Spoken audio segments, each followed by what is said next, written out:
ஸ்லாங்கூர் தலைநகர் நெடுஞ்சாலைகள் மேம்பாட்டு திட்டத்தில் ஊழல் நிகழ்ந்திருப்பதாக சந்தேகத்தின் அடிப்படையில் கைது செய்யப்பட்டுள்ள 59 வயது ரோஸ்டம் ஷரீப் தமி எனும் அதிகாரிக்கு 60,000 ரிங்கிட் நிபந்தனை ஜாமீன் வழங்கி கோலாலம்பூர் செஷன்ஸ் நீதிமன்றம் உத்தரவிட்டுள்ளது.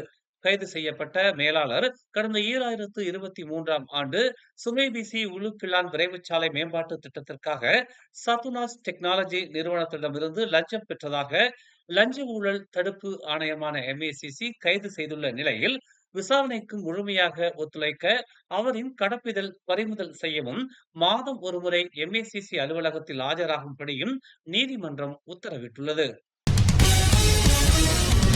நேற்று பிடாங்கு கபாலா பத்தாஸ் பாகாம் அஜாம் அருகே உள்ள பட்டர்வர்த் அவுட்டோர் ரிங் ரோட்டில் மேற்கொள்ளப்பட்ட ஓப்ஸ் சாம்சங் நடவடிக்கையில் பல்வேறு போக்குவரத்து குற்றங்களுக்காக போலீசார் 111 சம்மன்களை அனுப்பியுள்ளனர்.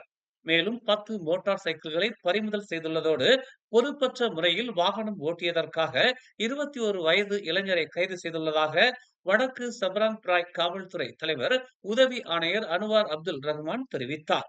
மாவட்ட காவல் தலைமையக போக்குவரத்து புலனாய்வு மற்றும் அமலாக்கத்துறை தலைமையில் குற்ற தடுப்பு மற்றும் சமூக பாதுகாப்பு பிரிவு போதைப்பொருள் குற்ற புலனாய்வு துறையின் உதவியுடன் மாலை 6:45 மணிக்கு இந்நடவடிக்கை மேற்கொள்ளப்பட்டதாக அவர் கூறினார்.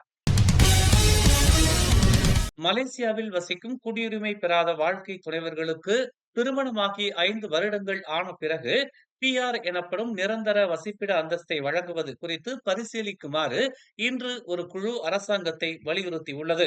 வெளிநாட்டு வாழ்க்கை துணைவர்கள் ஆதரவு குழு எனப்படும் FSSG எனப்படும் அந்த குழு 5 வருட திருமண காலம் உண்மையான உறவுகளின் நியாயமான குறிகாட்டியாக செயல்படும் என்றும் நிராகரிக்கப்பட்ட PR விண்ணப்பதாரர்களுக்கு வெளிப்படையான மேல்முறையீட்டு செயல்முறை நிறுவப்பட வேண்டும் என்றும் அது வலியுறுத்தியுள்ளது.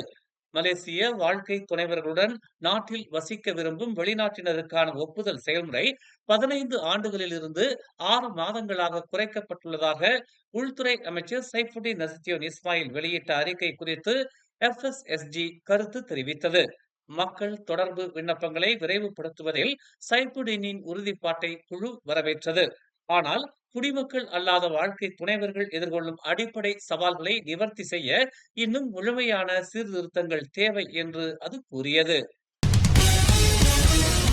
பேரா பாஸ் கட்சியின் தலைவர் ரஸ்மான் ஜகாரியா OITL கார்ப்பரேஷன் பெர்காம் கூட்டு நிறுவனம் யோ குடும்பத்துடன் தொடர்புடையதாக கூறியதை விளையாட்டுத்துறை அமைச்சர் ஹன்னா யோ கடுமையாக சாடியுள்ளார். யோ என்று பெயர் கொண்ட எல்லாரும் உறவினர்கள் அல்ல என்பதை பாஸ் கட்சி அறிந்து கொள்ள வேண்டும் என்று அவர் வலியுறுத்தினார். OITL 1995இல் ஒரு சிறிய கட்டுமான நிறுவனமாக மறைந்த யோ தியோங் லேயால் நிறுவப்பட்டது. இது மலேசியாவின் மிகப்பெரிய கூட்டு நிறுவனங்களில் ஒன்றாக மாறியது. பயன்பாடுகள், ஹோட்டல்கள் மற்றும் சொத்து மேம்பாட்டில் இது ஈடுபட்டுள்ளது. தியோங் லேயின் மகன் பிரான்சிஸ் தற்போது OITL குழுமத்தின் நிர்வாக தலைவராக உள்ளார் என்பது குறிப்பிடத்தக்கது. உடல் நலம் பாதிக்கப்பட்ட பெண் ஒருவர் வீட்டின் கட்டிலில் இருந்தபடியே சடலமாக கண்டெடுக்கப்பட்டுள்ளார். நேற்று இரவு 9:55 மணியளவில் அண்டை வீட்டார் தகவல் தெரிவித்த நிலையில் மீரி மாவட்ட மீட்புத்துறை அதிகாரிகள் வீட்டை உடைத்து சடலத்தை மீட்டதாக மீரி மாவட்ட மீட்புத்துறை இயக்குனர் லூத்தோங் ஹென்றி ஜூகா தெரிவித்தார். உயிரிழந்தவர் 42 வயது பெண் என்றும் பல ஆண்டுகளாக அவர் தனிமையில் வாழ்ந்து வருவதாகவும் முதற்கட்ட விசாரணையில் தெரிய வந்துள்ளது. சம்பந்தப்பட்ட பெண்ணின் சடலம் மேலதிக விசாரணைக்காக காவல்துறையிடம் ஒப்படைக்கப்பட்டுள்ளதாக லூத்தோங் ஹென்றி தெரிவித்தார். பல்கலைக்கழக மாணவர்களின் கல்வி சுற்றுலா சீருடையில் கோலாலம்பூர் அனைத்துலக விமான நிலையத்தில் அமர்ந்திருந்த 12 வெளிநாட்டினரை குடிநுழைவு துறையினர் சோதனை மேற்கொண்டதில் போலி ஆவணங்களை பயன்படுத்தி சட்டவிரோதமாக மலேசியாவுக்குள் நுழைந்திருப்பது கண்டுபிடிக்கப்பட்டுள்ளது.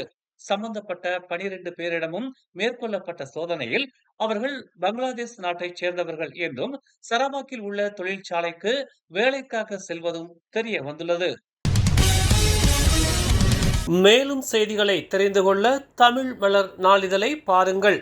எங்களோடு இணைந்திருக்க மலர் டிவியை பதிவு செய்து கொள்ளுங்கள். உறவுகள் மகிழ்ந்திட விருப்பம் மற்றும் பகிர்வு சேவையை சொடுக்கிடுங்கள்.